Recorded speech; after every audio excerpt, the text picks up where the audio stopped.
మాజీ మంత్రి తెదేపా ఎమ్మెల్యే గంటా శ్రీనివాసరావు స్పందనపై వైసీపీ ఎంపీ విజయసాయిరెడ్డి కౌంటర్ ఇచ్చారు. వైసీపీ చేరతానని గంటా గతంలో ప్రతిపాదన పంపారని, దానిపై సీఎం జగన్ ఇంకా నిర్ణయం తీసుకోలేదని చెప్పారు. గంటా ప్రతిపాదనను సీఎం ఆమోదిస్తే పరిగణనలోకి తీసుకుంటామన్నారు. మైండ్ గేమ్ ఆడాల్సిన అవసరం తన పార్టీకి లేదని విజయసాయిరెడ్డి చెప్పారు. వైసీపీలోకి గంటా శ్రీనివాసరావు వచ్చినంత మాత్రాన ప్రభుత్వంలో మార్పులు ఉండవని ఆయన స్పష్టం చేశారు.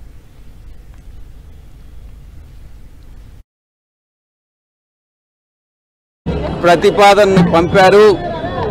పార్టీలో చేరతానని అభిలాషను వ్యక్తం చేశారు. మా యొక్క గౌరవ ముఖ్యమంత్రి వర్యులు దానికి ఆమోదం తెలిపితే ఆ రోజు దాన్ని మేము పరిగణలోకి తీసుకుంటాం. అది ఆయనకే తెలుసు. దానికి నేను చెప్పాలి.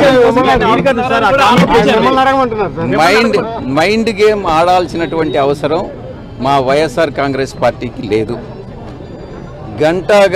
గంటా గారు వచ్చినంత మాత్రాన లేకుంటే రానంత మాత్రాన ప్రభుత్వంలో ఎటువంటి మార్పులు ఉండవు, పార్టీలో ఎటువంటి మార్పులు ఉండవు. మేము ఎవరైనా వస్తాను అని కానీ ప్రతిపాదిస్తే దాన్ని మా గౌరవ ముఖ్యమంత్రి వర్యులు ఆమోదిస్తే అప్పుడు దాన్ని పరిగణలోకి తీసుకొని ఇంప్లిమెంట్ చేయడం. దాని మీద ఇంకా మా గౌరవ ముఖ్యమంత్రి వర్యులు ఏమీ నిర్ణయం తీసుకోలేదు.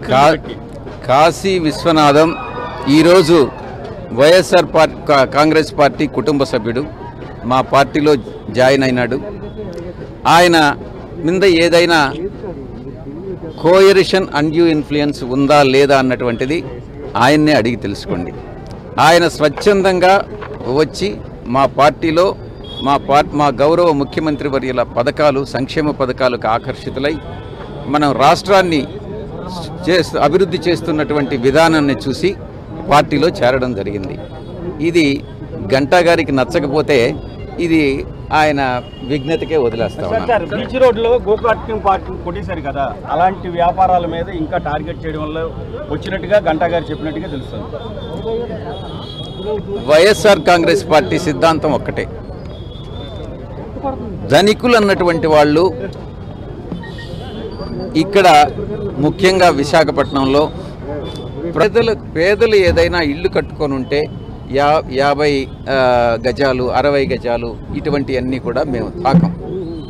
ఎందుకనంటే ఇది పేదల ప్రభుత్వం, పేదల కోసం పనిచేస్తున్నటువంటి ప్రభుత్వం.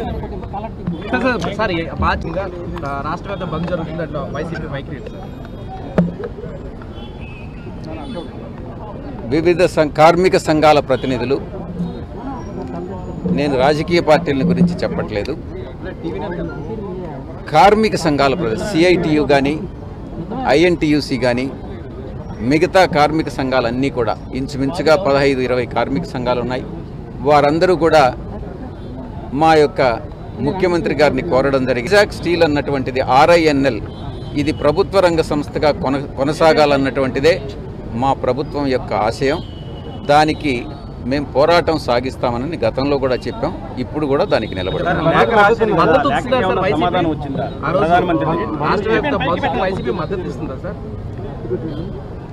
బంధననో ఇంకొకటనో కాదు, ప్రైవేటీకరణకి మేము వ్యతిరేకిస్తున్నాం.